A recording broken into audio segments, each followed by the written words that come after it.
Hello, Tulalip community, as well as our QCT family members and students. My name is Sarah Marie Berner. I'm your very honored incoming principal at Quil Ceda Tulalip Elementary. Good morning, QCT families and students. My name is Yolanda Gallegos-Whittier, and I'm one of your assistant principals here at Quil Ceda Elementary School. I am going into my second year here as your assistant principal. My name is JJ Jensen. I'm one of the assistant principals at Quil Ceda Tulalip Elementary, and I'm going into my third year here.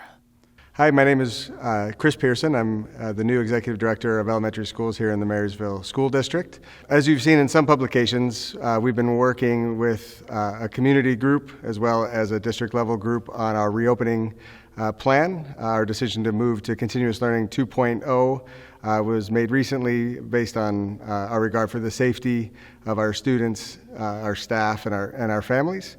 But we are committed to making our 2.0 version much better than our 1.0 version. And we are committed to engaging with students and families in really meaningful and caring ways, and also really elevating the level of instruction and the quality of our product this fall.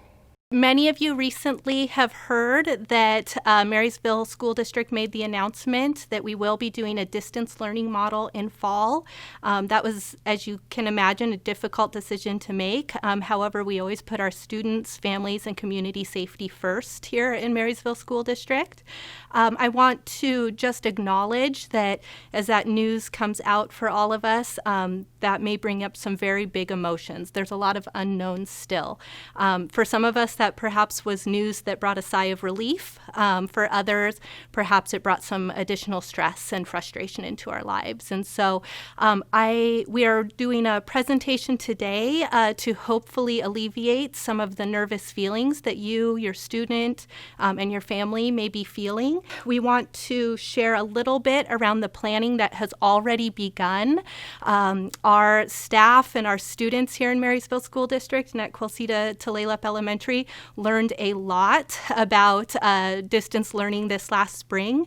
And so we're really trying to utilize what we learned in that experience to bring a new, fresh experience coming this fall with some additional clarity, some additional consistency, and really some real strengths to support our students in their learning experience. In just a moment, you're going to hear about some of the priorities that we're considering as we jump into planning.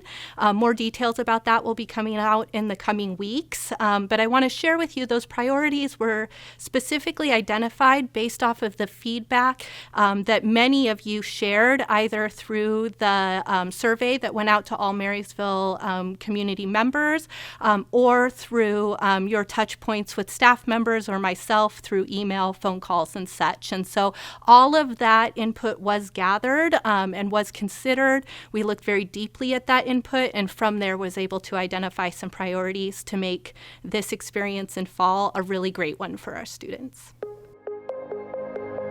One of our priorities this year is being thoughtful and intentional about what our Model 2.0 will look like with online learning. We are also developing clear and consistent expectations around daily and weekly schedules for our students, as well as what would attendance look like for our students. In addition, we will also be looking at clear expectations around technology use. And finally, what will workload look like for our students? Priority number 2 that's being worked on by the district is identifying the essential learning standards that we really need to be covering during remote learning.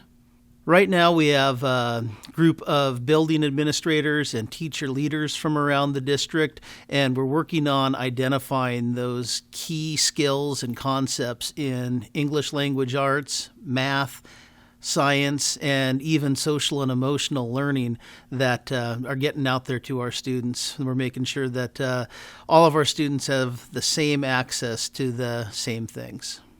One of the things that we need to do is make sure that our academics, our assignments, and our assessments are clear, and we need to make sure that they're similar throughout the district and throughout the buildings. Families, I'd like to share a little bit about what we're calling Priority 3, which is really around engagement. One of the areas that we really recognize that we can grow and really make much stronger from last spring is how well we are engaging our students and our families in this educational experience. And so as we're planning for that, we're really looking through it in two lenses. The first being student engagement in the classroom environment. So in this distance learning model, what are the strategies, right, the professional learning that we can give to teachers, the tools and resources we can provide to our teaching staff so that they can really provide a highly engaging, really deep, rich learning experience, even through that distance learning model. We're exploring that and we're delving into that in our planning. The second lens being what are the ways and the systems that we can build that are consistent for us so that we can help support families that are not engaging. And so, and help identify who those families are that are maybe needing additional supports or additional touch points from our school and staff to be able to ensure that their student has equitable access and is successful in this model. Another priority for this year is around equitable access for families and student support. We are also seeking to identify strategies eliminating barriers to online education for our students. We are also seeking to identify strategies for our most vulnerable students and our most vulnerable communities, really trying to think outside of the box and make sure that all students have equitable access during online education. Priority area number 5 that's being worked on is family outreach and engagement. And this is a big one for me personally. I want to make sure that we have representation from our school working closely with the district and working closely with our QCT families and the Tulalip community to make sure that the channels of communication are clear and open. What this subgroup is addressing is what needs to be communicated with families and how that's going to be communicated with families. And if you have any feedback or if you have anything that you're needing support with for your family, please feel free to reach out to me as a contact here in the building and with the district. It's John, JOHN _Jensen, JENSEN, at msd25.org or 360-965-3106. And you got a friend in the office.